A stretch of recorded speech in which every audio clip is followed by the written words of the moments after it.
Did you force yourself on me?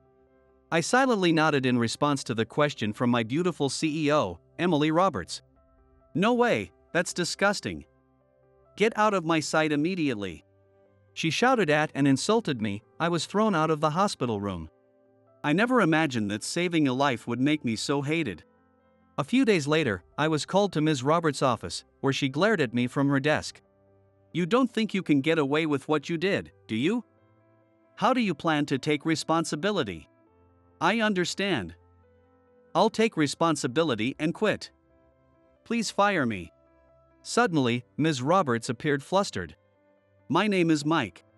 I work in a somewhat unusual office. Walking on a gray tile carpet and opening a heavy door, and there is my desk right before the CEO's office. After sitting at my desk, I booted up my computer before Ms. Roberts arrived and reviewed her schedule for the day. Then, I selected the lunch menu for the web meeting with the executives scheduled for the next day, input their addresses, and made reservations with the catering service.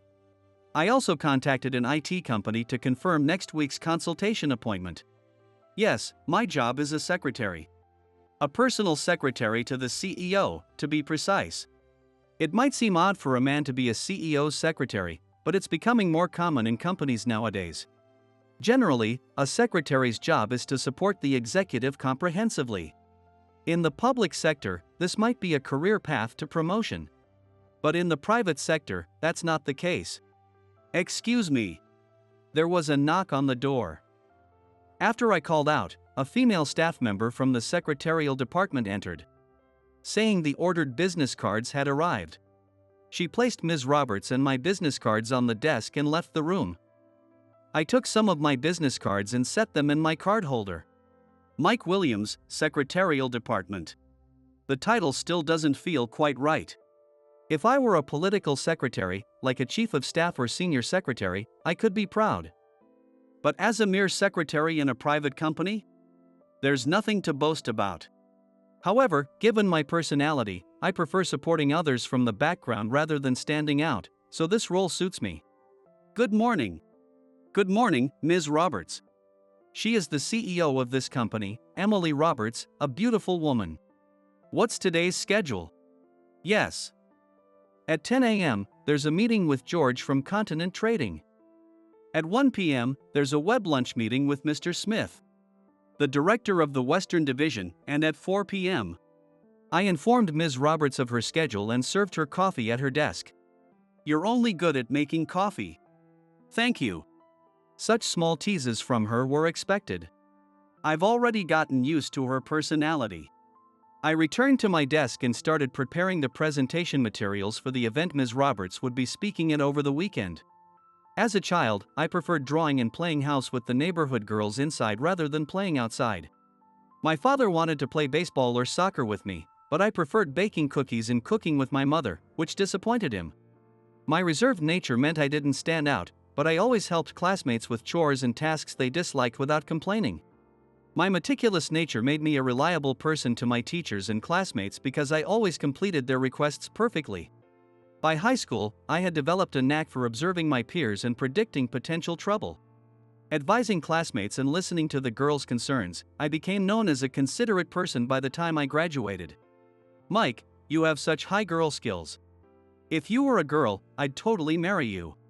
Classmates often said things like that, and in my teens, I focused on being a reliable person while avoiding the spotlight. But that was just a facade. In reality, I'm not that nice guy. I only act like a nice person for my own benefit. I have never thought about doing anything for others. I realized in middle school that pretending to be a good person and gaining trust was highly beneficial for me. Because of that, my grades improved, and I wasn't bullied by my classmates. I could get people to do favors for me, and when there was a disagreement in class, my opinion usually prevailed. This was all calculated. Even my parents, who wanted me to be more masculine, didn't understand my true nature. You're quiet because of your personality, but it's your life. So live it as you like, they said. No one ever saw through my true self. Using the same strategy, I gained the favor of my college professors, and without even needing to wear a recruitment suit. I secured a job at a well-known large company through a professor's recommendation. In the future, I aim to stay close to the CEO in the secretarial department, get in her good graces, and eventually hold a position where I can influence the board meetings. This became my goal the moment I was assigned to the secretarial department. Early on, I was summoned to the executive room by the chairman, Mr. Parker, who asked me to support Ms. Roberts as her personal secretary. I had initially intended to apply for an administrative role, but it seems there was already an agreement between my professor and Mr. Parker, and I had no choice from the start. Mr. Parker was looking for someone who could firmly speak to and support his daughter. My meticulous nature and considerate personality, which Professor Johnson had mentioned, convinced him I was suitable to support her. Thus, I was assigned to the secretarial department the day after joining the company and became Ms. Roberts' secretary. Working closely with Ms. Roberts, I found that while she was beautiful, she was somewhat sloppy and struggled with organization and considering others' feelings. Mr. Parker's words, more of a babysitter than a secretary, initially seemed like a joke, but they started to feel more accurate over time. I supported Ms. Roberts diligently, albeit with a wry smile. From the first day, I not only followed her instructions but also took care of cleaning and organizing the CEO's office in her absence, and perfectly timed serving coffee. I studied other CEOs' behaviors and learned the necessary skills for an executive, such as how to communicate and present oneself to external parties. Moreover, I studied essential managerial skills like sensing market trends and flexible communication, making suggestions to her. However, Ms. Roberts often rejected my well-intentioned efforts, saying, "I didn't ask you to do that. What do you understand who have never managed? Just do what I tell you and don't interfere with me." Her stubbornness was partly my fault. On business trips, she was often looked down upon or treated coldly just because she was a woman, and she dealt with the stress of a male-dominated environment daily. Sometimes, she was even compared to me in a derogatory way. "He's more suited to be the CEO than you. It's not enough to just have a pretty face." After hearing such comments, she would always drag me out for a drink. "Ms. Roberts, you should stop now. There's a web meeting tomorrow, let's go home." "Shut up. You're always meddling in my business. How I talk or behave is none of your concern. You're so annoying." And she would continue drinking until she passed out. Ms. Roberts, who was weak to alcohol, would always pass out and sometimes even forget what happened. "Good morning. Here, have some of this." The day after heavy drinking, I would always place a bowl of soup on her desk. "This is the best for hangovers." Ms. Roberts would slowly bring the steaming bowl to her lips and sip it. Delicious. Seeing her calm expression, I would start my work for the day. She eventually developed a routine of starting her day with either soup or coffee I made. However, being a CEO seems to come with a lot of stress. The frequency of her heavy drinking gradually increased, and each time I would take care of Ms. Roberts and advise her to quit drinking. But no matter how much I asked her to stop, she never listened. "You're so presumptuous for a secretary. What I drink is none of your business. You're so persistent." One time, Ms. Roberts was harshly criticized by Mr. Thompson from a client company, who compared her unfavorably to her predecessor, Mr. Parker, and dismissed her business vision. On the way back, I accompanied her for a drink as usual, but she was more deeply dejected than ever before, slumping against the wall in despair. Seeing her like that was hard for me as well. While I was searching for words to comfort her, she quickly succumbed to the alcohol. Predictably, she felt sick midway and collapsed in the restroom, so I had no choice but to take her to my place. The next morning, she woke up and, realizing she was in my room, suddenly panicked. "Ah, my head, why am I in your room?" "Did you?" Ms. Roberts started checking her clothes. "You passed out, so I let you sleep in my bed. Don't worry, I didn't do anything. I hanged your jacket over there." "Well, I see." I had her take a shower while I prepared breakfast. "This feels a bit strange, having breakfast together with you, Ms. Roberts. Here, your usual soup." But she seemed different from her usual self, looking rather down. She didn't touch her spoon, and the soup got cold. "Are you feeling unwell? Or is there something hurting you?" I asked. Ms. Roberts responded, "I'm fine. But why do you care so much about me? It seems beyond the scope of your job. Really? It's just an extension of my job. Nothing more than that. I see. She answered sadly for some reason. After that, we got ready and headed to the office together. Feeling remorseful for staying at my place, she declared she would stop drinking from that day. A few days after her declaration, a company drinking party was suddenly organized, and for some reason, Ms. Roberts was strongly encouraged by the employees to join them in the cafeteria. It turned out to be Ms. Roberts' birthday. The employees had secretly prepared a surprise birthday party for her. Although she was surprised, Ms. Roberts appreciated their thoughtfulness and took her seat. And then the employees opened champagne and poured it into her glass. I sent her a look that said absolutely do not drink and suddenly shook my head, but she couldn't refuse their goodwill. Thank you. I'll have some, she said and drank it down in one gulp. Encouraged by this, the employees said, "Oh, Ms. Roberts can drink? She's the star today, so come on, have some more." And they started pouring her drinks one after another. I watched nervously but felt a bit relieved seeing her surprisingly sharp. However, after she went to the restroom, I had a bad feeling and quietly followed her. As expected, I found her collapsed face down in the hallway just before the restroom. I rushed over and, while scolding her, helped her sit against the wall. "Ms. Roberts, are you okay? I told you not to drink so much." I quickly grabbed a plastic bag and filled it with mineral water, then fetched a blanket. When I returned, she was breathing heavily, and suspecting acute alcohol poisoning, I urged her to drink water. I can't drink anymore. I feel so sick." She responded with slurred speech, but I had to dilute her blood alcohol level. "Things are getting blurry, Excuse me." I held the plastic bag to her mouth and made her vomit by sticking my fingers down her throat. "Now, drink some water. I told you. I'm full. You have to drink. If you don't, you might pass out." But she was so full and she refused to drink. Oh, this is frustrating. "Excuse me." After a quick apology, I loosened her collar slightly and gave her water mouth to mouth. Ms. Roberts seemed to lose consciousness. I quickly called the company doctor. Leaving her with the doctor for a moment, I returned to the party to explain to the employees. Ms. Roberts had an urgent matter to attend to and had to leave. I hid the truth to avoid worrying them and let the party continue as a regular company gathering. I returned to Ms. Roberts, and to be safe, drove her to the hospital. She was given a drip and fortunately was not in serious danger. The doctor advised her to stay overnight just in case, so I called Mr. Parker, but he was too busy to come right away. So I stayed with her for the night. The next day, Ms. Roberts woke up without any issues and was told by the doctor that my first aid, making her drink water, had saved her. "How did you make me drink water when I was unconscious?" I stammered at her sudden question, and her face quickly turned pale. "Did you force yourself on me?" Faced with Ms. Roberts' intense gaze, I looked away and nodded yes silently. "No, that's impossible. Disgusting. Get out of my sight right now." Shouting and throwing a pillow at me, she chased me out of the hospital room. Why am I being treated so unfairly when I saved her life? This is what's really impossible.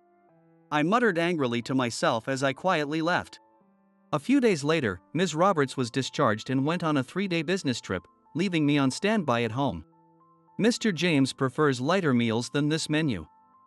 Also, since this place is popular, you should make a reservation 3 days in advance. Thank you, Mike. You really know everything. 3 days later, back at the office, I supported the female employees in the secretarial department until Ms. Roberts returned.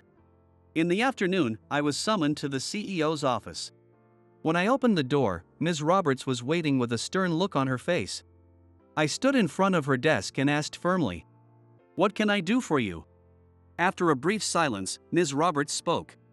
"You don't think you can get away with what you did, do you? How do you plan to take responsibility?" Responsibility? "Ms. Roberts, I performed a life-saving act because you were at risk of acute alcohol poisoning." "It's your excessive drinking. Despite my warnings, that caused this." I responded indignantly, making her face turn red with anger. Still, forcing water into an unconscious woman with mouth to mouth is disgusting. Being called disgusting made me angry, and I replied sharply. Let me be clear. My job is to support you. Protecting your life is part of that duty.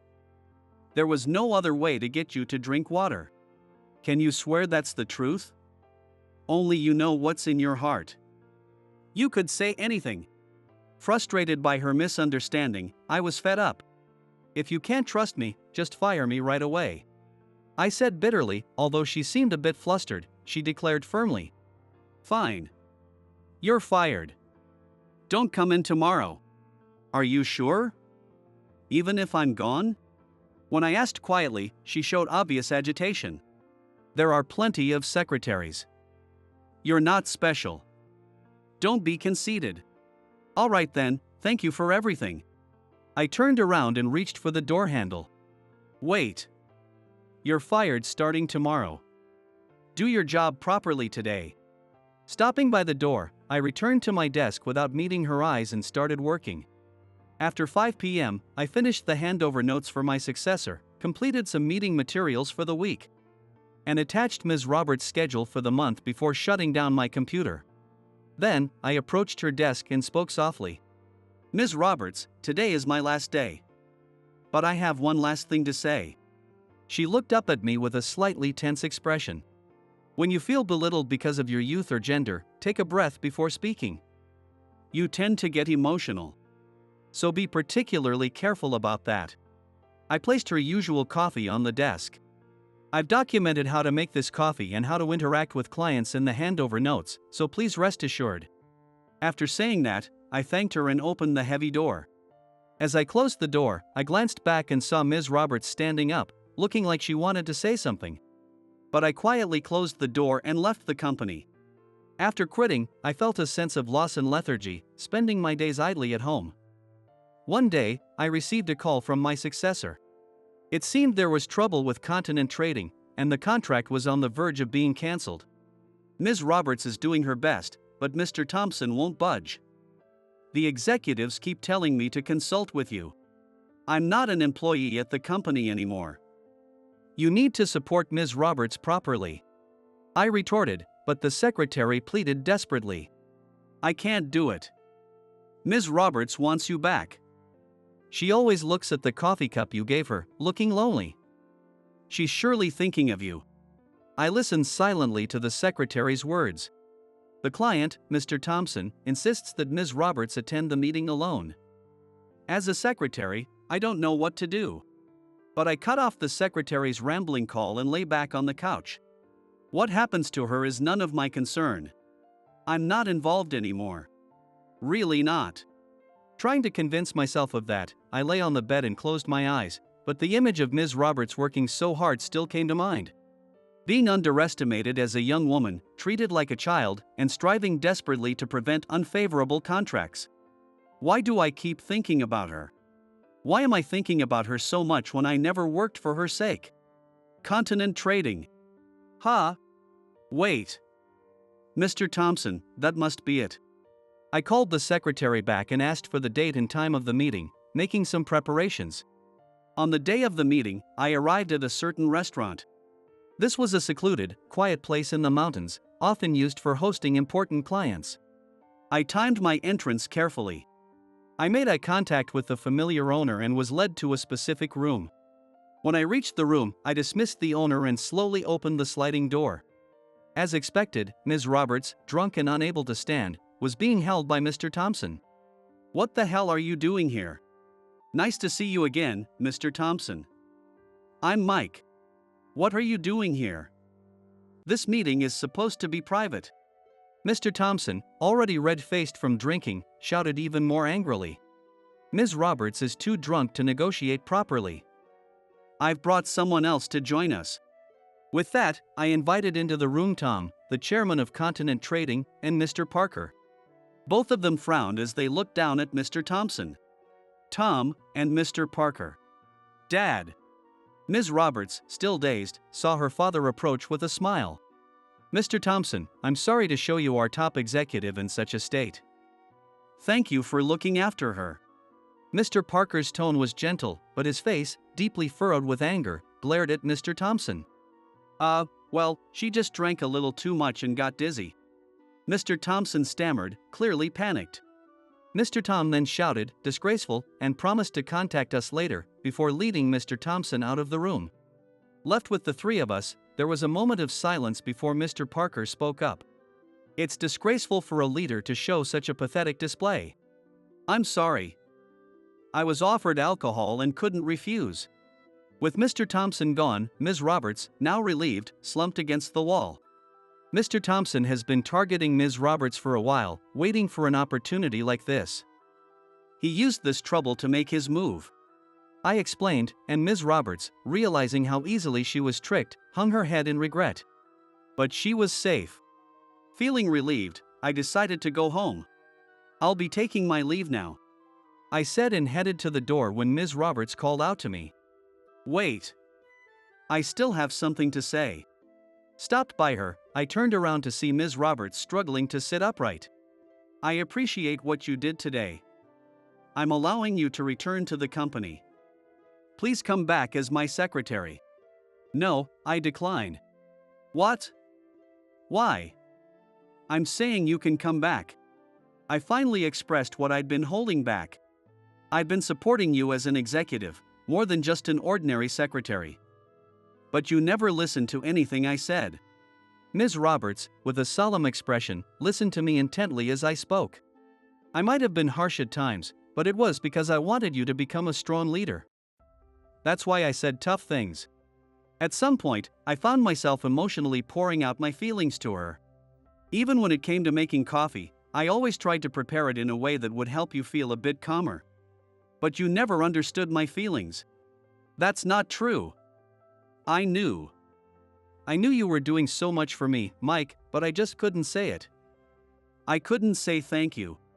As we both struggled to find the right words, Mr. Parker broke the silence. Haha, it seems neither of you could express your true feelings. You guys are still quite immature, aren't you? We could only stare at Mr. Parker without responding. Now that you've finally shared your feelings, why not go back to being partners? Surprised, we looked at each other, and our faces turned bright red the moment our eyes met. I also ask you, Mike. Please support Emily, both professionally and personally. What? Personally. Yes. You see, in our family, there's a tradition of marrying the first person you kiss. It would be a shame to disregard our ancestors' wishes. Stunned by Mr. Parker's words, I was at a loss for words. Or do you find Emily unacceptable? Mr. Parker's expression hardened as he questioned me. No. Ms. Roberts is wonderful. But our social standings are different, and I'm not sure I'm suitable. I hesitated, but Ms. Roberts quickly interrupted. Looks and family background don't matter. I want you by my side, Mike. Her eyes seemed to glisten with a hint of tears as she looked up at me. Emily has said it herself. Please continue to support her. She's been so down since you left. She needs someone as reliable as you. But I knew Mr. Parker was asking because I was her first kiss. While I struggled to find an answer, Mr. Parker suddenly spoke again. Oh, don't worry about the family tradition. It's an old story, and it's no longer relevant. That's not the issue. I turned to Ms. Roberts. Emily, do you really want me? I sat beside her and gently asked. She nodded quietly yes. Then I leave her in your care, Mike. With a smile, Mr. Parker left the room, leaving us alone, both feeling a bit embarrassed and sharing a small, awkward laugh. Ms. Roberts, Mr. George from Continent Trading is on the line. How should I handle it? Tell him I'll call back in 30 minutes. Understood. I returned to the secretarial department, back to my role as her secretary.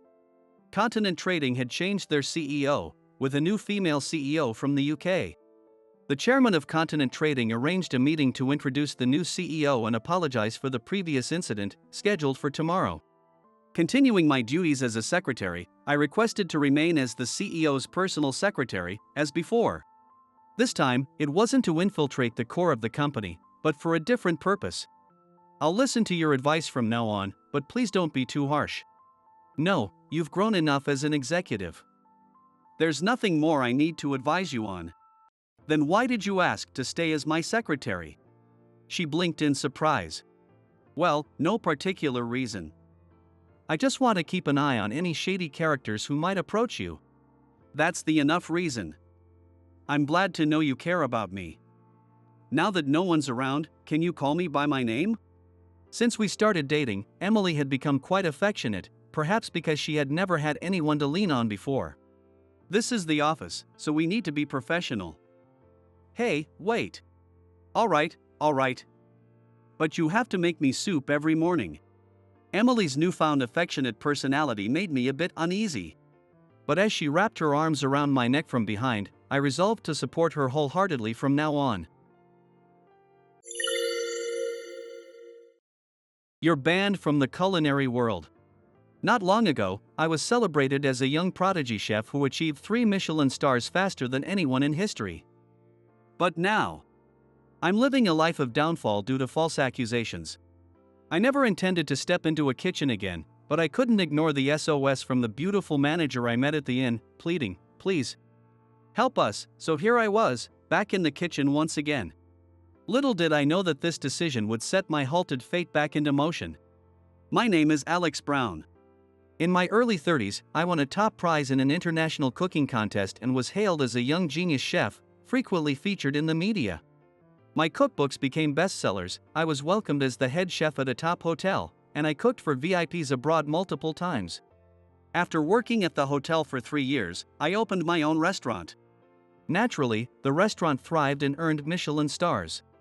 Even after a year, media coverage didn't stop, and I think I became intoxicated with my own talent. However, success often breeds jealousy. The recipe for my new dish, which I was planning to enter into the next competition, was stolen without being realized. Unaware, I submitted the dish to the competition, only to find out that the menu had been unveiled at another restaurant the day before. Despite explaining it was a misunderstanding, I was accused of plagiarism, disqualified from the competition, and my downfall began. The same media that once praised me now relentlessly reported my plagiarism scandal, with reporters swarming my home and restaurant at all hours. Customers stopped coming to my restaurant, and I had to close down all 10 of my branches nationwide. Exhausted and seeking a place where no one knew me, I left my apartment. I decided to head to the place where my great-grandfather grew up. Although my great-grandfather had passed before I was born, I had heard from my grandmother that he was a chef, and I felt a connection to my roots. After a journey of transfers by train and bus, I arrived in Maine. Though it was Maine, it was in the rural part, essentially the countryside. The nostalgic landscape was filled with rice fields and a mix of old and new buildings in the village. Since there were almost no tourists, outsiders stood out. People looked at me curiously, but no one seemed to know who I was. Relieved, I walked through the town and saw an old culinary inn. The building looked old but sturdy and grand. I decided to stay there for a while. Inside, the inn was old but elegant. When I rang the bell at the empty front desk, a woman in a classy dress appeared from behind the curtain. "Sorry to keep you waiting." "Welcome." She greeted me with a smile that was as radiant as a flower. People often compare women to flowers, but she truly embodied that comparison. I was captivated for a moment. "Sir?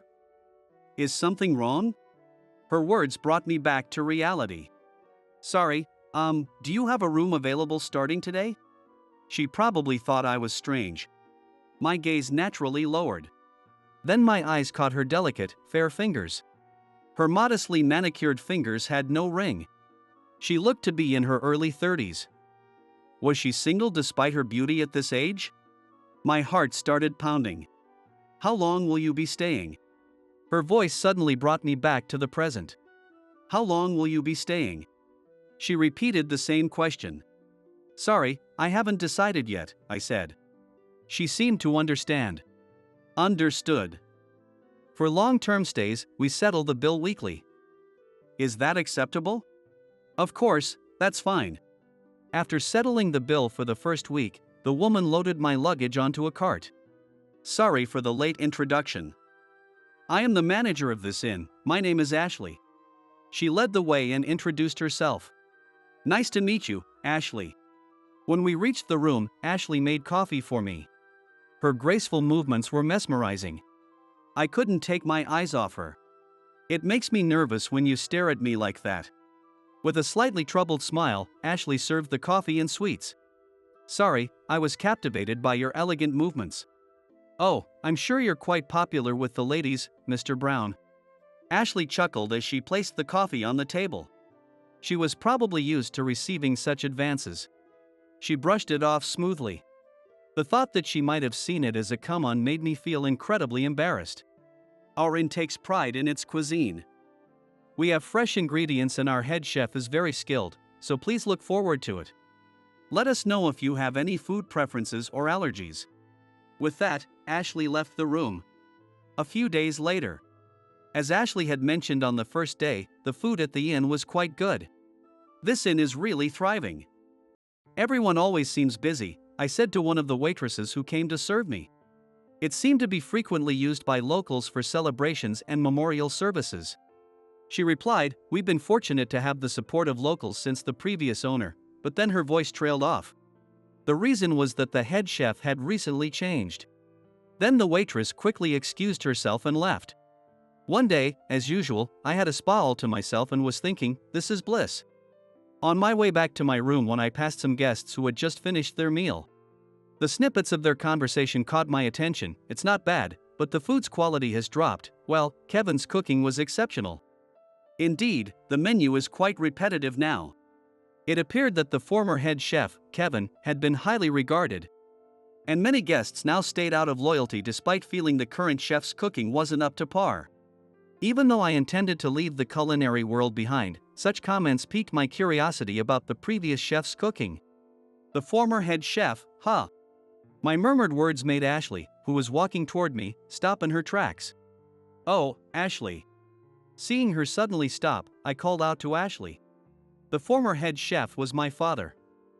He passed away a few years ago, and now Robert has taken over. I see.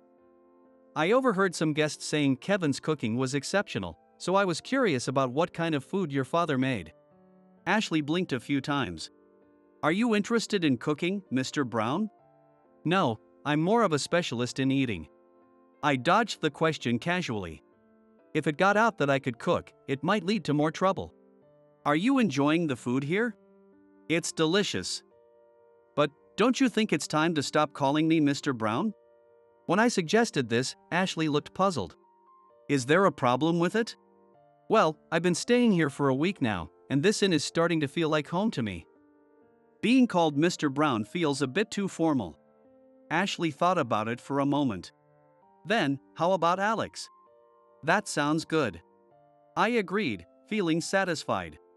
Got it, I'll call you that from now on. Ashley replied with a smile and then disappeared into the busy kitchen.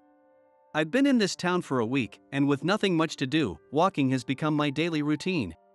There are several walking routes, and I've started to become familiar with the residents I meet during my strolls. At first, we only exchanged greetings, but now we have casual conversations. And recently they've even invited me for coffee on their porches or occasionally into their homes for meals. In return, I help out with small chores like weeding their gardens or painting walls. It's a way to pass the time, get to know the locals, and carve out a place for myself here. Days passed quickly this way. One day, as I was returning from my routine walk, I heard voices arguing near the inn staff entrance. One of the voices was Ashley's. The other sounded like a man's. You can't just spring this on us. It's not sudden, I've been telling you for a while. That's a different matter. Anyway, it's up to you to decide. The man said this and left without noticing me. I hesitated to call out to Ashley and decided to walk away. The next morning, I woke up early and got ready for a walk. When I came down to the lobby, I saw Ashley on the phone, looking pale. Is something wrong? I felt hesitant to ask in the middle of her call, but when she finished and our eyes met, I couldn't help but inquire. We have a wedding reception scheduled for this afternoon, but Robert collapsed and can't make it. Ashley looked devastated as she lowered her eyes.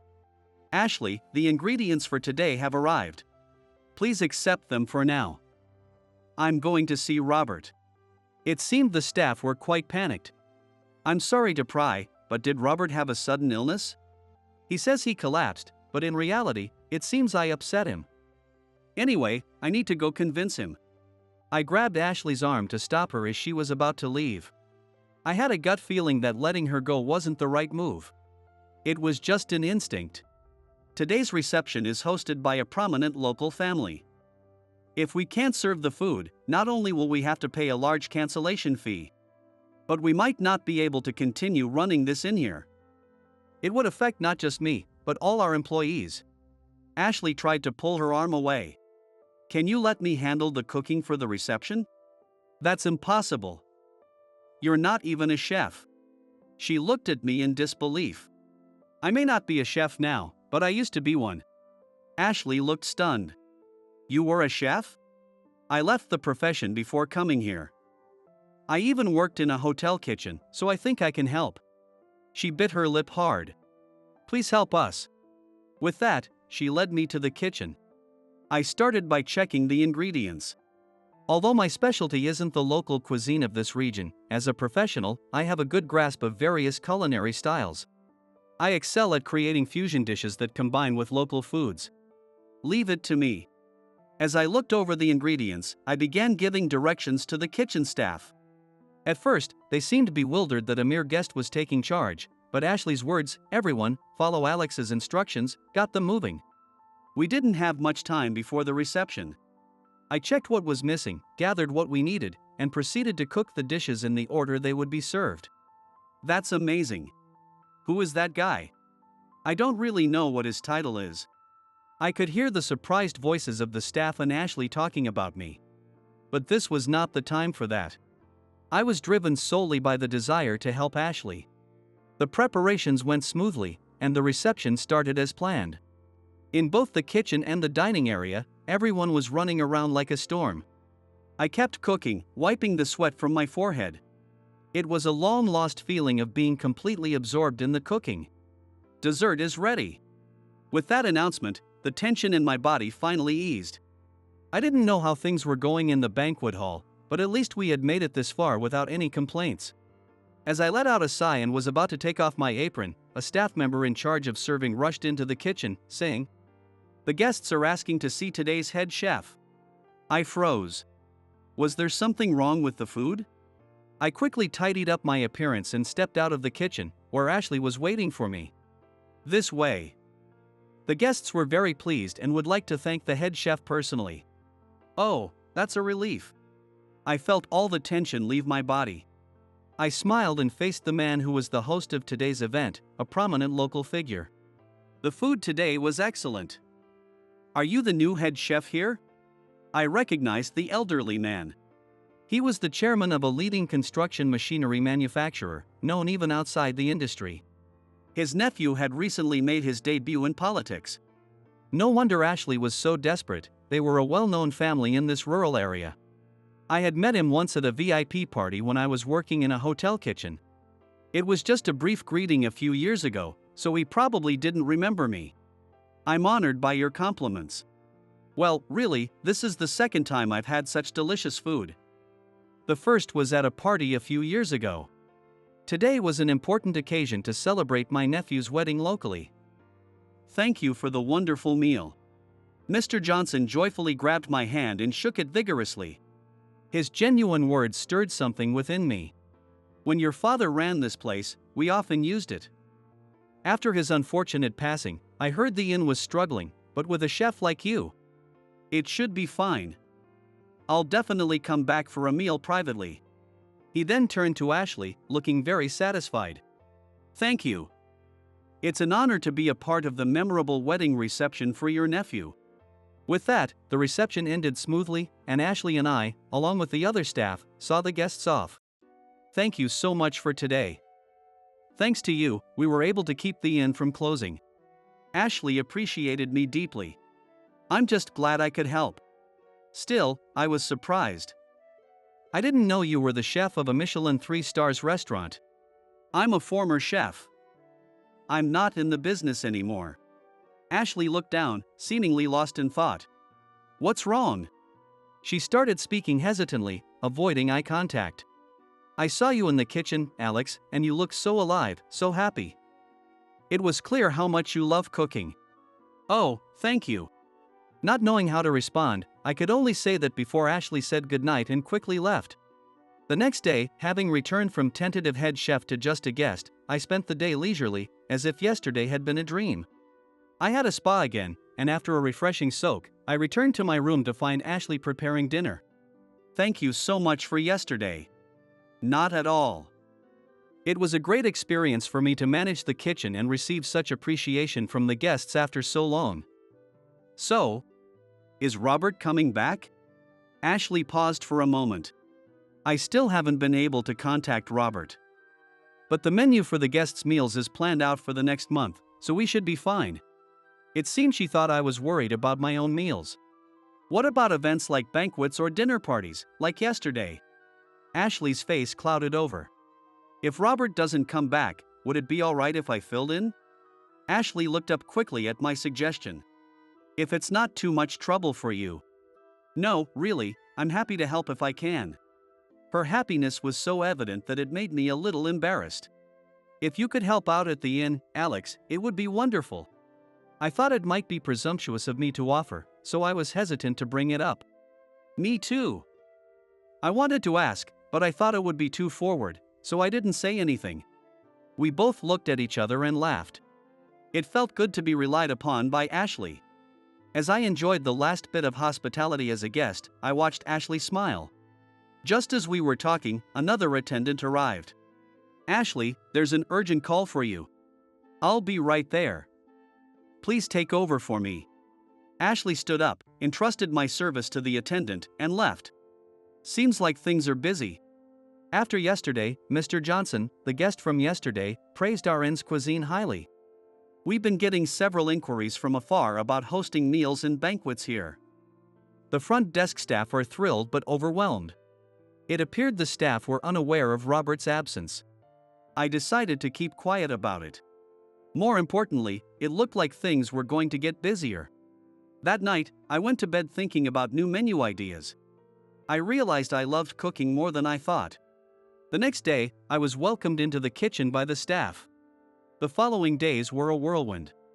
I juggled a packed schedule, and even after the day ended, I stayed in the kitchen, coming up with new dishes. Initially, most guests came through Mr. Johnson's connections, but gradually, word spread via social media and reviews. Amidst the hectic days, the inn became famous, and Ashley was featured in the media as the beautiful manager. Many requests for interviews as the head chef came in, but I declined them all. If my face got out, my past would be dug up, and it would lead to sensational reporting again.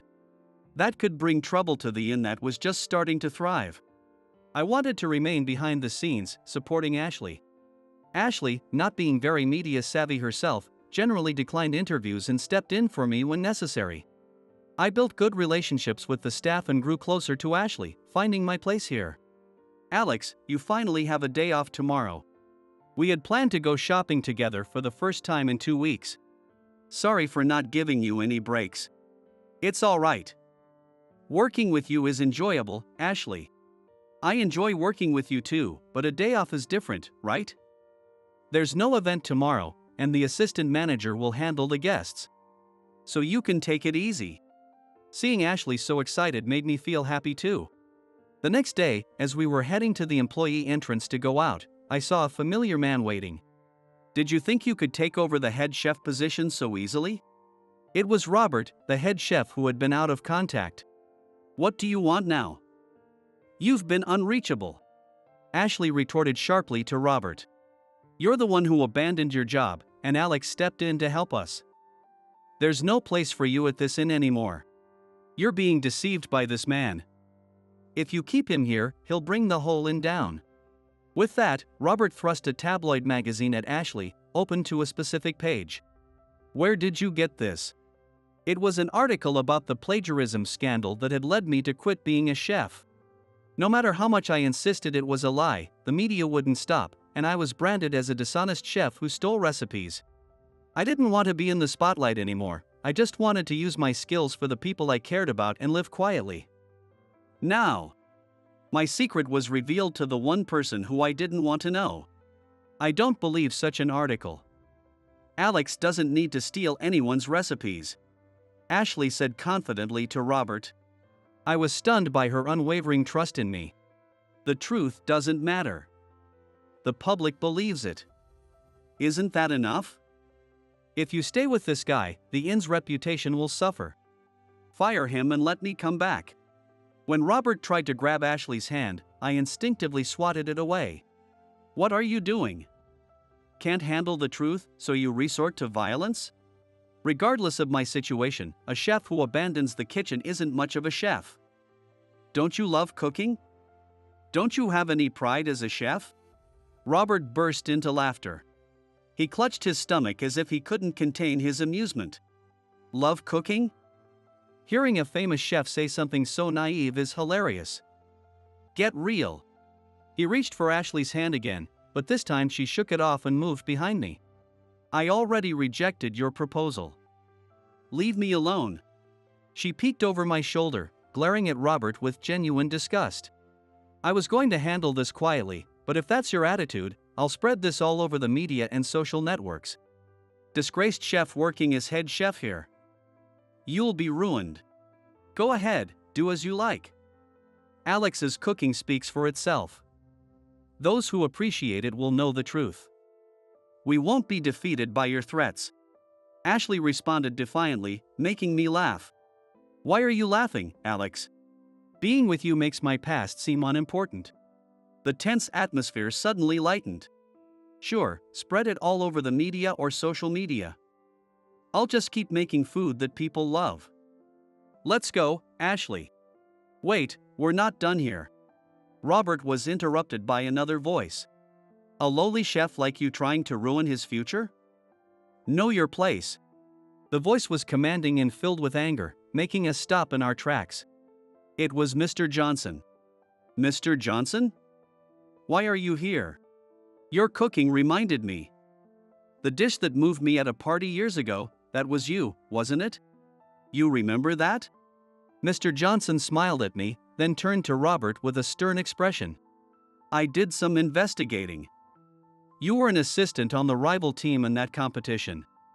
And you worked in the pastry section of Alex's hotel until just days before. In the hotel kitchen, we worked as a team.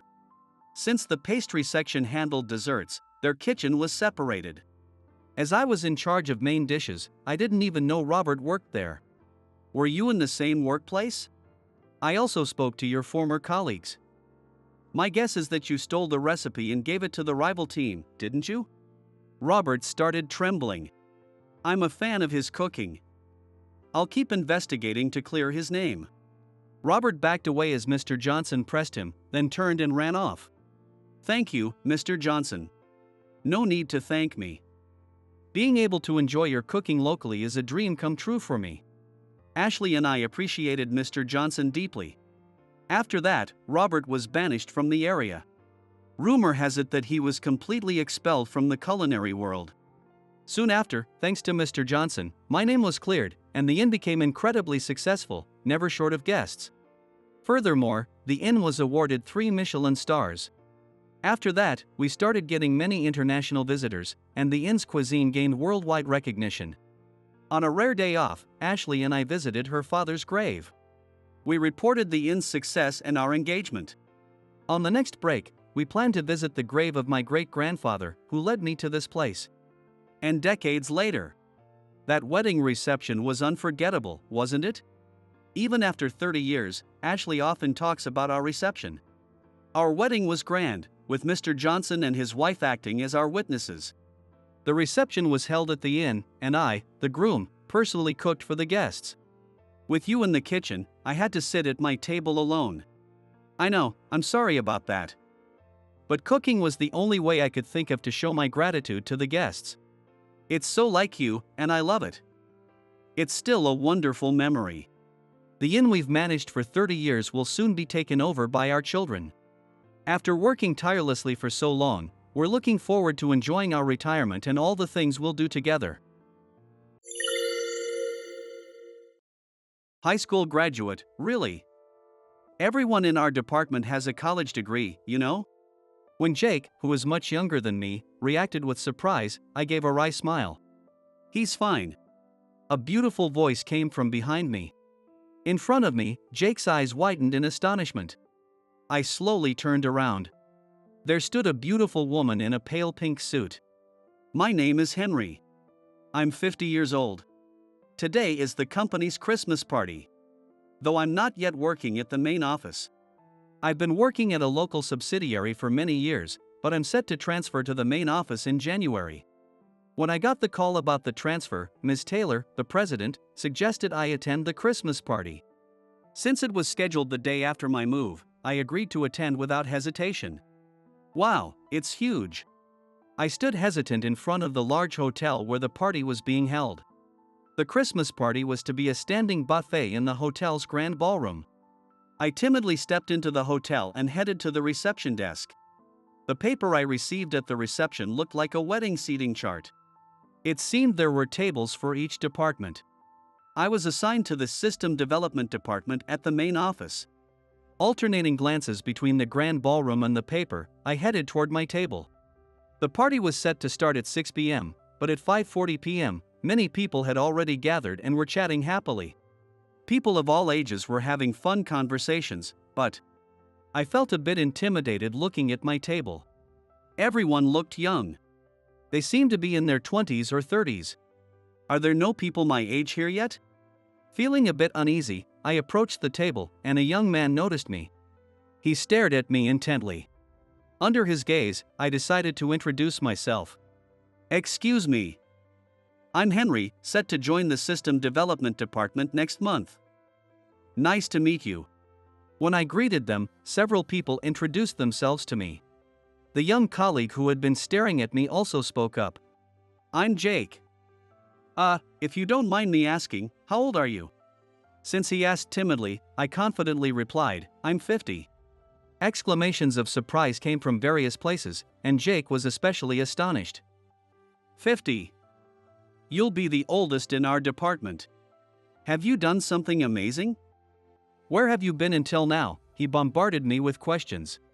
I smiled wryly and explained that I hadn't done anything special and had been working at a local subsidiary.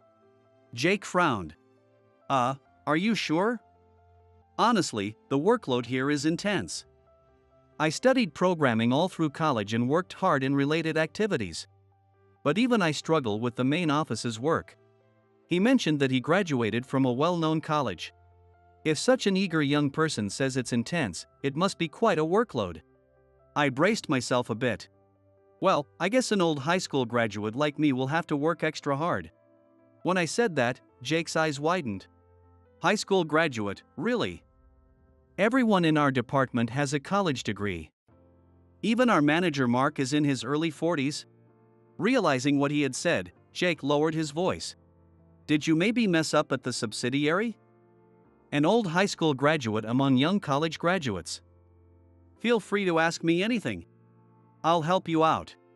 He seemed to have misunderstood something. As he said that, Jake extended his right hand to me. He's probably not a bad kid. I smiled wryly and reached out to shake his hand. At that moment, he's fine. A beautiful voice came from behind me. In front of me, Jake's eyes widened in astonishment. I slowly turned around. There stood the president of the company, Ms. Taylor, dressed in a pale pink suit. She was 40, 10 years younger than me, but had a youthful, vibrant complexion. Her distinct double eyelids and slightly drooping eyes gave her a gentle appearance, and her lightly colored lips had a touch of deep red. With her good posture and slim legs, she looked great in heels. It's been a while. I greeted her. She looked slightly flustered. Henry. I've been looking forward to seeing you.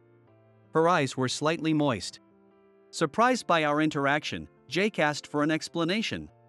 I smiled wryly and recalled the past. I joined this company right after graduating high school. I still remember how my heart raced when I first touched a computer in middle school. Using all my saved money, I bought a bulky, old-fashioned computer and started programming from a textbook. It was more fun than I had imagined, and my heart soared. My parents, who were busy with their jobs, naturally assumed I would go to a general high school and then to college. But I wanted to attend a technical high school. My parents said I could study engineering in college, but I insisted on studying computers right away. It was my paternal grandmother who raised me in place of my busy parents who persuaded them. She said, "I've never seen Henry so passionate. If he has something he loves, parents should support him." With her help, I convinced my parents. Graduating at the top of my class from the technical high school, I was recommended by the school and got a job at a top-tier company. Although it meant leaving my hometown, my grandmother was very happy. At 32, a turning point came. Ms. Taylor, the president's daughter, joined the company, and I, then in the systems department, became her mentor. I had heard that she was the only daughter of the president and would eventually take over the company. So, she was rotating through various departments to learn. I've studied in many departments, but this is really interesting. I want to learn more and more. With sparkling eyes, she eagerly learned programming languages. I taught her the work with a light-hearted feeling. She stayed in the systems department for about 6 months, and in that time, we became good friends, secretly going out for meals together. I had a faint crush on her. What I loved most was her bright smile and curiosity about everything. But she was a young and beautiful president's daughter. There was no way my feelings could reach her. I spent my days hiding my feelings, content to be her confidant. Then, my parents passed away. They were involved in a multi-car accident while out shopping on a weekend. In a daze, I confirmed their bodies and prepared for the funeral with the help of relatives. I noticed my grandmother's strange behavior on the night of the wake. "Where is Michael?" Suddenly, my grandmother called out my father's name. I had been staying up all night as I couldn't sleep, with my grandmother sleeping nearby. Ever since my parents' accident, my grandmother had been crying constantly, and when I arrived, she seemed to have shrunk in size. "Grandma, Dad is all ready," I began to tell her, my face grim. But my grandmother looked at me and smiled. "Oh, Michael, there you are." My drowsiness vanished in an instant. "Grandma, do you know who I am?" When I asked in a panic, there was a brief pause before she sadly said, "Oh, Henry, you came." I felt slightly relieved, but her behavior continued to be strange at times. After the funeral, I took her to the hospital, where they said it was likely temporary confusion caused by the shock of losing her son and daughter-in-law. However, given her age, there was a risk of her developing dementia, and they advised not to leave her alone. So I requested a month off from work, which was granted. If it was just temporary shock, they expected improvement within a month. As Dr. Mitchell predicted, her strange behavior gradually improved, but her face always seemed sad. As the month was coming to an end, she forced a smile and said, "Henry, I've caused you trouble. And your company too. I'm okay now. So go back to work." Though her smile still seemed a bit precarious, I couldn't take more time off work, so I returned. But I couldn't focus, worried about my grandmother, and started making mistakes. Emily was worried about me and invited me out for dinner. It was embarrassing to have someone I had feelings for, 10 years younger, worry about me. But I wanted to lean on her. I talked about my grandmother. Should I quit my job? Should I go back to the countryside? I voiced my doubts and, taking advantage of the counter seating, rested my head on her shoulder. When I tried to gently hold her hand, it was wet. I hurriedly looked at Emily. She was crying. As I panicked, she said through her tears, "I think you should go back to your grandmother." I felt the same. I thought I had no choice. I wanted someone to push me. But I didn't want it to come from Emily. It felt like I was being rejected, even though I hadn't confessed my feelings. Through her falling tears, she said, "I'll be sad if you leave, but right now, I think your grandmother needs you more than anyone." Could I take her endless tears as a sign that she had some feelings for me? I quietly closed my eyes and said, "Thank you. I'll go back to her." I never confessed my feelings to Emily. And so, I returned to my hometown. However, thanks to Emily's intervention, I was transferred to a related subsidiary there. I was grateful to Emily. Although it was in the countryside, the subsidiary was a system development company, so I could continue doing the work I loved, albeit on a smaller scale. Emily smiled faintly and said, "Your knowledge and skills are too valuable to waste. Do your best over there." With her words in mind, I worked at the subsidiary for nearly 20 years while living with my grandmother. Then a few months ago, my grandmother passed away. When Emily contacted me hearing the news, I was surprised. "You're still an employee, even at the subsidiary," she said, showing her remarkable efficiency. At that time, she also suggested I return to the main office. Naturally, I hesitated. I had been peacefully doing system development in the countryside. I didn't think I could handle the hustle and bustle of the city anymore. But Emily playfully said over the phone, "Don't be so modest. The systems you've developed are all excellent, and some have even won awards, right? I know these things." Her teasing tone made me feel flustered. As I organized my grandmother's funeral and cleaned up the house, I pondered the idea of transferring to the main office. Inside me, a feeling was swelling up. I wanted to challenge myself in a tough environment once more. I wanted to be in the city's atmosphere again. I wanted to work with Emily again. After some thought, I called Emily. "Is the transfer to the main office still on the table?" My hesitant voice made her laugh on the other end of the line. "Of course." Buoyed by her cheerful response, I decided to return to the main office. I summarized the story, naturally omitting my feelings for Emily. To Jake and the others in the system development department who would be my colleagues starting in January.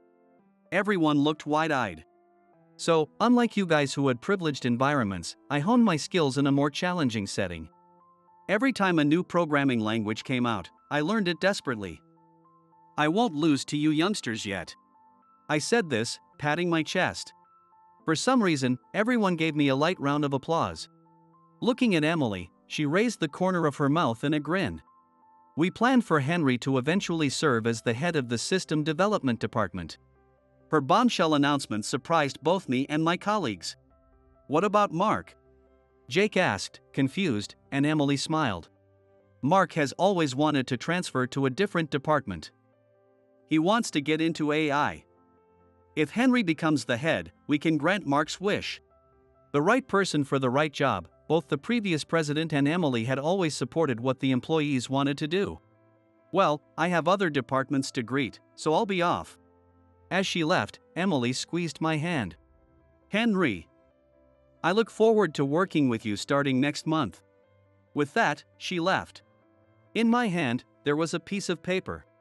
In the restroom, I quietly opened it to find a map and the name of a restaurant. 2 hours later, the Christmas party ended. "Henry, let's go to the after party." Jake, quite drunk, invited me, but I declined and hurried to the place indicated on the map. It was a bar in a basement. As I hesitated to enter, someone spoke to me. It was Emily. "I'm glad you came. Let's go in." Her invitation made my heart leap. Come to think of it, it's been a long time since we were alone together. Memories of our dinners together nearly 20 years ago resurfaced. I felt my cheeks flush but snapped out of it. What is a 50-year-old man thinking? I pushed aside my sweet feelings and entered the bar. We sat in a small, cozy space. In front of the comfortable chairs was a small round table. A slight partition gave the space a private, intimate atmosphere. The sweet feelings I had pushed away began to swell again. We toasted, and I felt nervous. "Henry?" Suddenly, being called by her made my heart skip a beat. Ms. Taylor?" When I said that, Emily pouted. "I don't like being called that." She gave me a pointed look, making me flustered. "Well, then, Emily?" When I said that, Emily smiled contentedly. "That brings back memories. You were the only one who called me that." Her words triggered my memory. "But you asked me to call you Emily back then.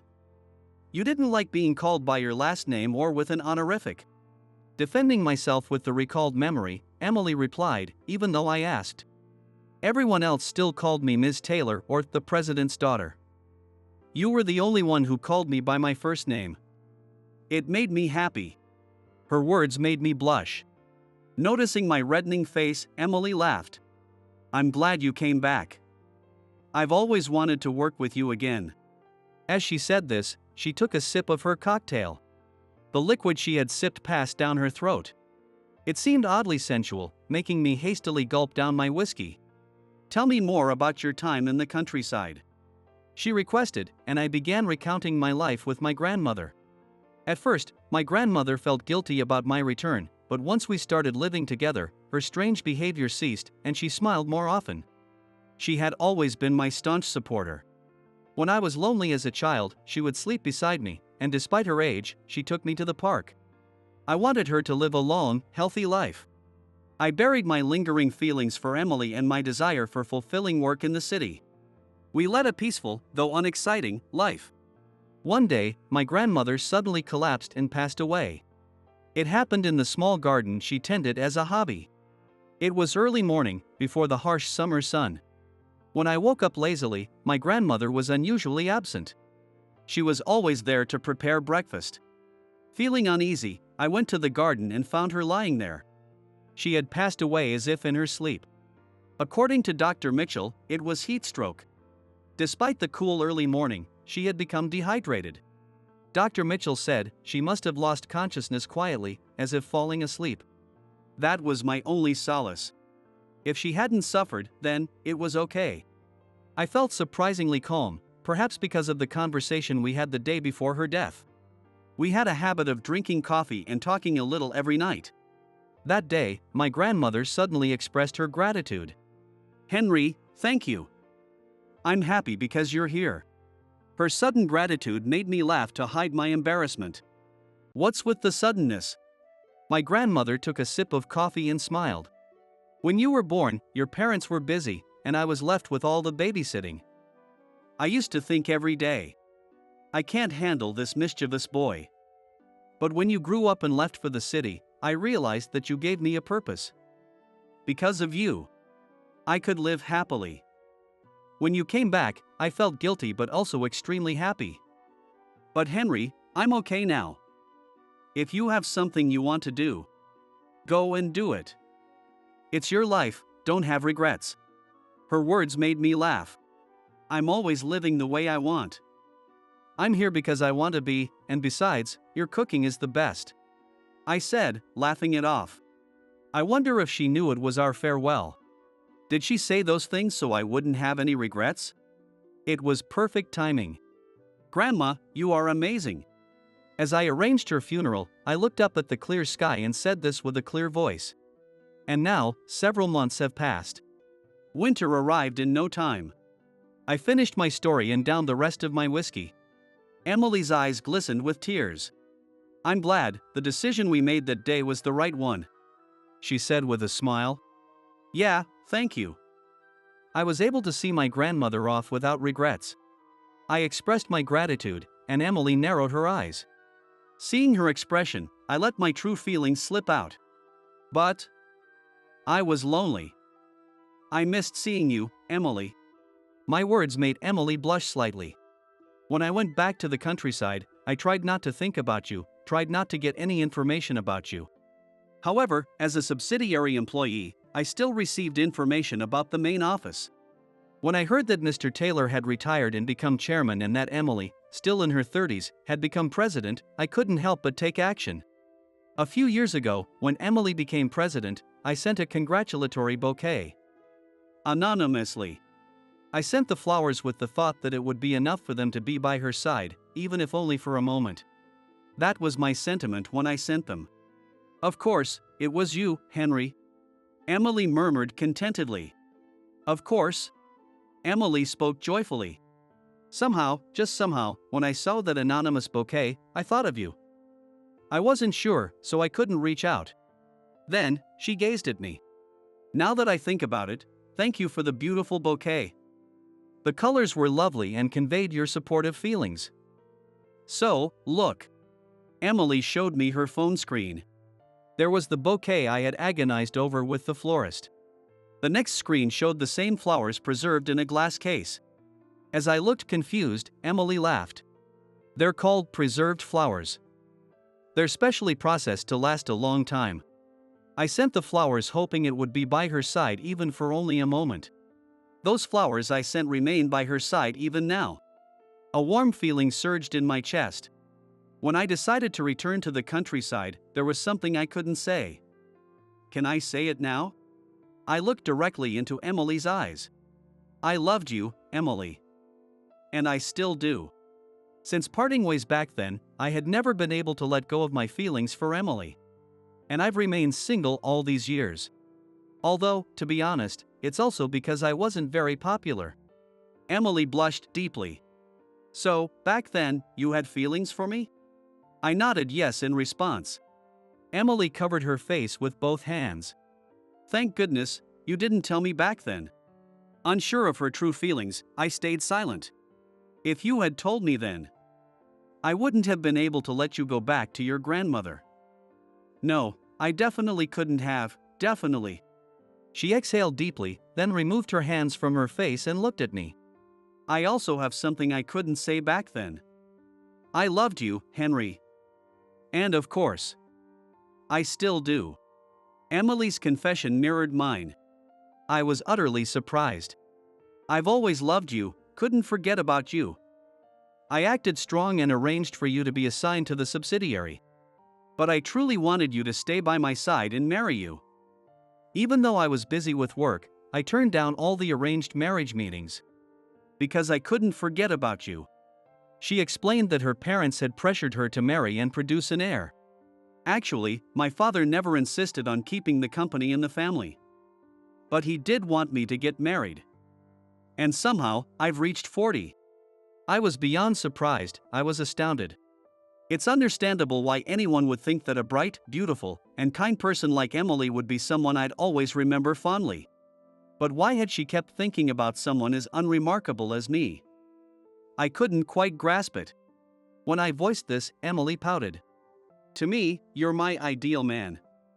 You worked passionately, were skilled, listened to me patiently, and valued your grandmother. But most importantly, embarrassed by her exaggerated praise, I looked at her as she paused. Back then, people used to say I was just the president's daughter dabbling in various jobs. But I wanted to understand every employee's work and hear their suggestions for improvement. Even though spending just 6 months in each department might not seem like much, I was only given simple tasks in other departments. But you treated me like any other junior colleague and taught me the job thoroughly. I was surprised to hear that Emily had been treated that way in other departments. Looking back, I did remember teaching her all the details. I enjoyed seeing her absorb knowledge and felt joy in her enthusiasm. Because you were so eager and bright-eyed, I couldn't help it, I said, blushing. Emily smiled warmly. The way you called me, taught me, and treated me like everyone else made me very happy. It seemed that not treating her differently had actually drawn her to me. Emily chuckled. Henry, you treat everyone equally. Whether it's someone like Jake, who was rude at the Christmas party, or someone like me, the president's daughter. That's something I find very special. She smiled at me, making my heart swell. Seeing my reaction, she laughed and leaned her cheek on her hand resting on the small round table. She was now a little closer. If you keep dragging this on, we'll both be 40. Will you take responsibility? She asked, looking up at me with her head on her hand. I gently patted her head. If you're okay with an old guy like me, anytime. At that moment, she blushed deeply, her face turning as red as a boiled octopus. And then, this is a bit embarrassing to ask at 40, but, as she spoke, her face turned increasingly red. Could you say well done and pat my head? Feeling a bit embarrassed myself, I followed her request. Well done, you really did great, I said, gently patting her head. Watching Emily cover her face in embarrassment, I thought about her. She had carried the heavy responsibility of being the company's president. I hoped I could ease her burden, even a little, and be someone she could lean on. Looking at Emily still adorable as ever, I smiled. 2 years later, I held her hand, offering words of encouragement as she struggled. Since then, we had gotten engaged rather quickly and visited Emily's parents. Her father, now the chairman, remembered me. He acknowledged my efforts after losing my parents and taking care of my grandmother, and entrusted Emily to me. Though we hadn't explicitly discussed it, I didn't think we'd have children. I thought we would live peacefully together. However, to our surprise, a child naturally came into our lives. Emily, now a high-risk pregnancy due to her age, took great care of her health. Her father, who had been chairman, returned to active duty. The employees were very supportive as well. Even today, when I received a sudden call that Emily had gone into labor, Jake, who had become a close friend since the Christmas party, told me, "What are you doing here? I'll handle the work. Go quickly. I'm sure my parents and grandmother are watching over us from heaven. Hang in there. Everyone is cheering for you," I said to Emily. At that moment, Dr. Johnson's voice echoed, "Okay, relax, you've done well," followed by the strong cries of a healthy baby. Emily and I looked at each other, then at our newborn. A little angel had come into our lives. A tiny life, born with everyone's hopes and dreams. Looking at the shining new life in my arms, I vowed to cherish this happiness and live my life without letting it slip away. I made this promise as I gazed at our newborn's radiant face. I'm at my limit. The beautiful innkeeper looked at me with tear-filled eyes. Her father, the head chef, had collapsed, putting this small inn in a management crisis. "Leave it to me," I said, staring into her eyes. I was once the executive chef of a 5-star hotel, but now I am just an unemployed man. I never thought I would be serving my food to people again. The familiar feeling made my heart race. My name is John. I am a 39-year-old unemployed bachelor. Currently, I am staying long-term at an inn in a remote mountain area. I had previously suffered a severe burn on my right hand while working. At the time, it was a serious situation, and they said I might never be able to use my hand as before. However, after much treatment, though my fingers and wrist are still a bit stiff, rehabilitation has improved my condition enough for daily life. Sometime after that, I decided to stay long-term at an inn in a hot spring town known for its healing waters. The hot springs here are said to be effective for joint pain and burns, which is why I came for treatment. In fact, it feels like my condition has slightly improved. Originally, I planned to stay for 1 month, but it has now been extended to over 2 months. The hot springs are great, of course, but what really makes it comfortable is the atmosphere of this inn. I am staying at an old inn called Cascade Springs Inn. It's run by an elderly owner and his young daughter, along with a few maids, creating a cozy and homey atmosphere. The inn is far from being new and grand, but it's well maintained, and fresh flowers are displayed in the hall every day. The staff are all lively and pleasant to be around. The owner, who is also the head chef, prepares delicate dishes using the bounty of the mountains. His dishes are beautifully crafted, each one a work of art. For long-term guests like me, there is a separate kitchen where we can cook our own meals, and I always used it for my cooking. One evening, as usual, I was preparing dinner in the kitchen. I held the knife in my slightly stiff hand due to the burn aftereffects and cooked at my own pace. I deftly cleaned the fish, sprinkled it with salt, and fried it in the pan. Next, I thought of making a stew with local mountain vegetables I bought at a farmer's market. Ah, this is nice. Standing in the quiet kitchen, cooking, I felt at peace. I used to be a French chef. After high school, I went to culinary school to learn the basics and hone my skills working part-time at a French restaurant. After graduating from culinary school, I went to Paris alone, thanks to a connection from my part-time job's owner, and trained at a restaurant for 10 years. In that restaurant, I was recognized as the owner chef's right-hand man, honing my skills daily. Looking back, my 10 years in France were incredibly fulfilling. I managed to balance work and romance, dating a female colleague for a while. However, we eventually parted ways due to differing values and didn't marry. After that, I was headhunted to work in the US and returned home. Through hard work, I got a job at a high-end restaurant in a 5-star hotel in New York and became the executive chef at the age of 33. The shouts echoing through the kitchen and the clatter of dishes colliding. The mingling aromas of various ingredients in the heat. That was my chaotic life back then, surrounded by such an atmosphere. That chaotic kitchen life was like a battlefield. I worked desperately from morning till night, and now, reminiscing while cooking, I felt a bit nostalgic. While I was cooking, the young innkeeper, Emily, spoke to me. "Oh, it smells wonderful. You really love cooking, don't you? I can tell just by watching you." Emily. She looked stunning in her traditional outfit, with delicate features, embodying the beauty of a classic American woman. Her natural, unpretentious demeanor always made me feel at ease. Most people, when they see the burn scar on my right hand, either react as if they have seen something they shouldn't or go out of their way to show excessive concern. However, she neither averts her eyes from my burn scar nor oversympathizes. I found myself liking her for that. When she peeked into the kitchen, she seemed to want to say something, fidgeting nervously. "Is something wrong?" I asked. Then, with difficulty, she asked, "Could you help with preparing tomorrow's dinner at the inn?" What happened? Tomorrow, we have an unusually large group of guests, and we're short-handed. She explained that there used to be several employees who assisted with cooking, but due to the pandemic, the number of guests decreased. And they had to cut down on staff, leaving just her father to handle the cooking. I wanted to help, but I hesitated and declined her request, saying, "I'm sorry." Even though it was hard for her to ask, she had come to me for help. I wanted to respond to her request, but I wasn't ready to cook for others yet. She smiled and said, "Don't worry about it. I just wanted a bit of extra help," and left. Later, as I was about to head to the hot springs before bed, I heard someone shouting, "Dad, Dad, hang in there." It was Emily's voice. I ran toward the sound, wondering what had happened. It was coming from the kitchen, and when I looked in, I saw that Emily's father, George, the head chef, had collapsed. It's okay. He was conscious but unable to get up. I immediately called an ambulance with my phone. A few minutes later, the ambulance arrived, and he was taken away. Emily, deeply distressed, accompanied him, crying.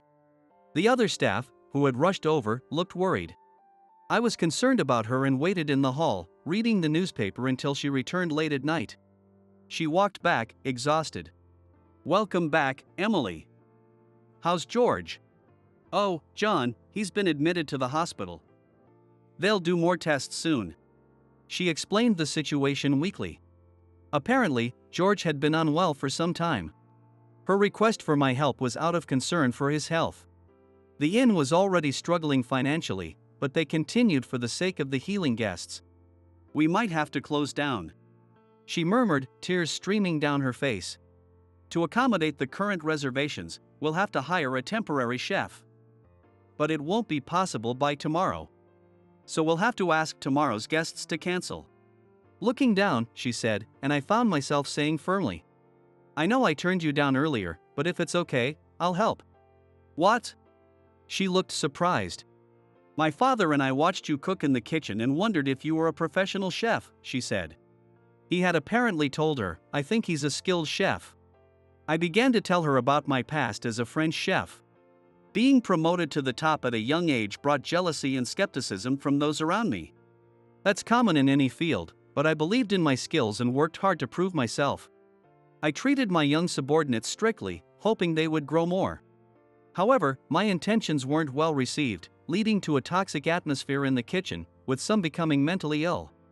One particularly busy day, I got frustrated with a subordinate's clumsy handling of small fish and tried to take over, saying, "Let me do it."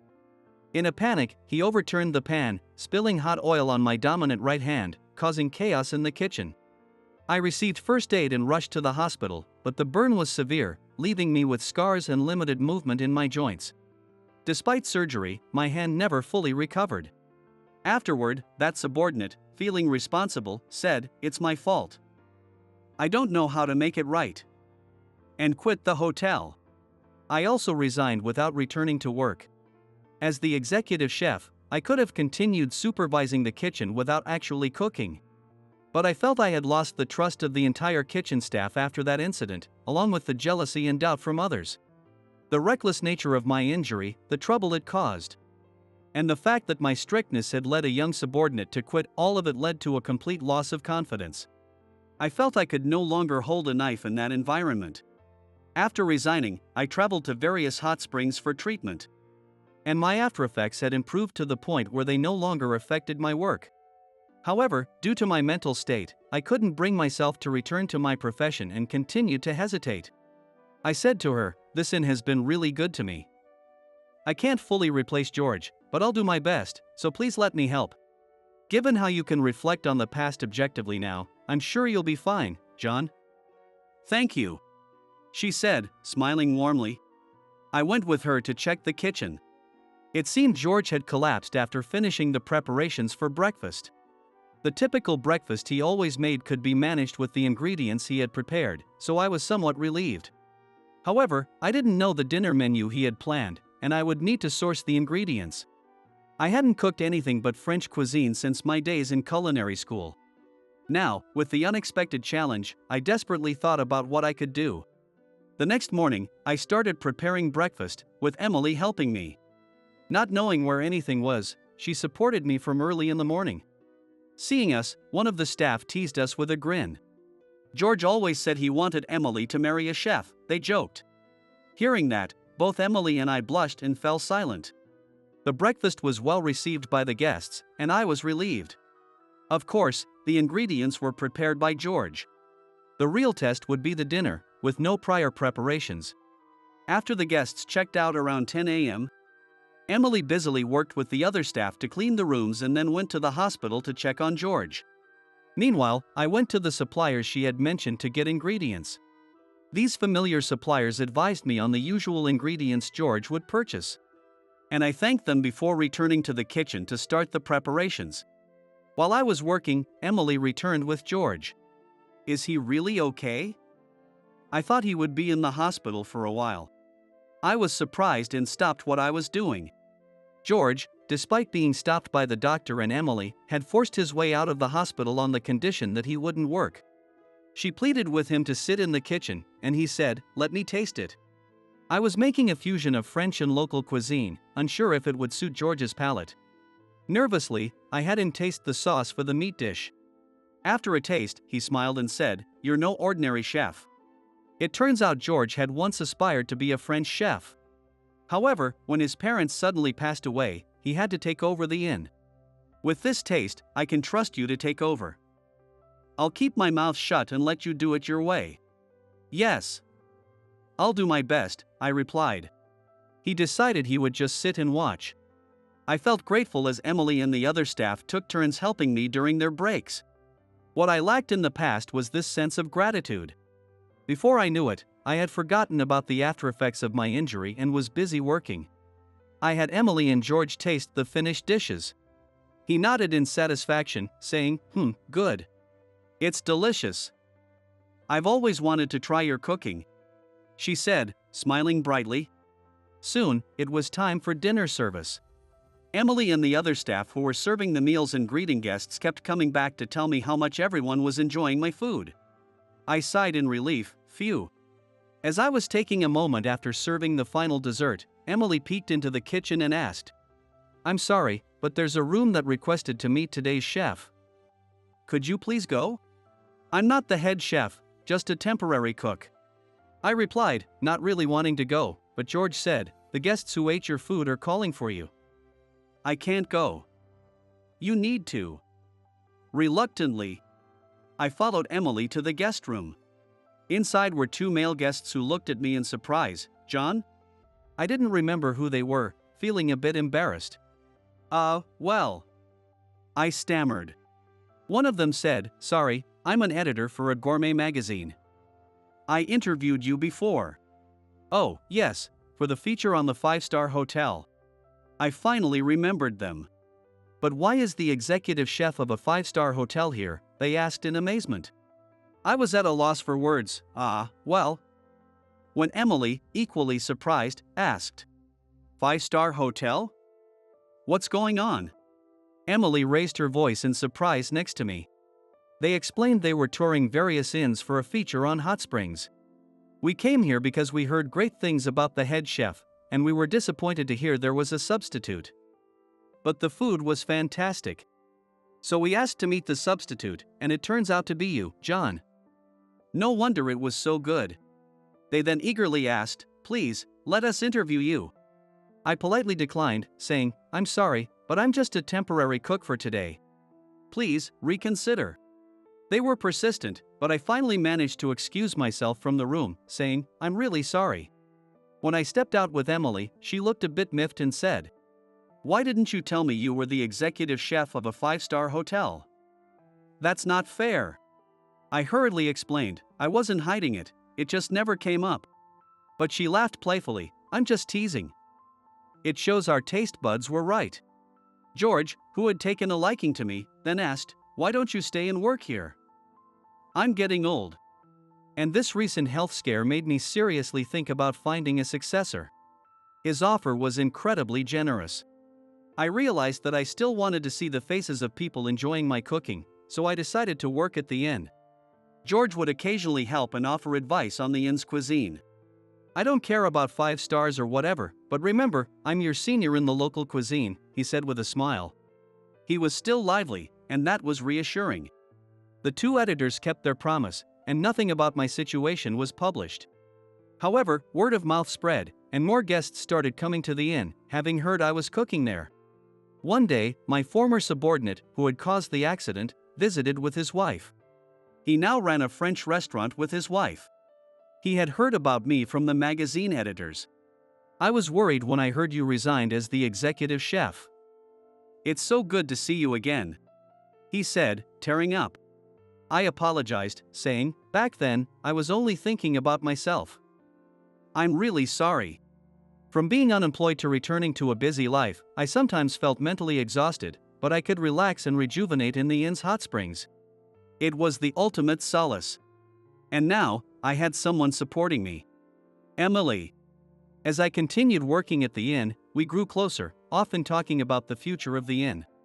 In discussing the inn's future, we found that our life views and values aligned, and I proposed to her. She accepted, saying, "Yes, I'd be delighted." We were about to share the news with George, and I was sure he would be happy for us. With a bright future ahead, I mentally prepared myself with a determined "all right."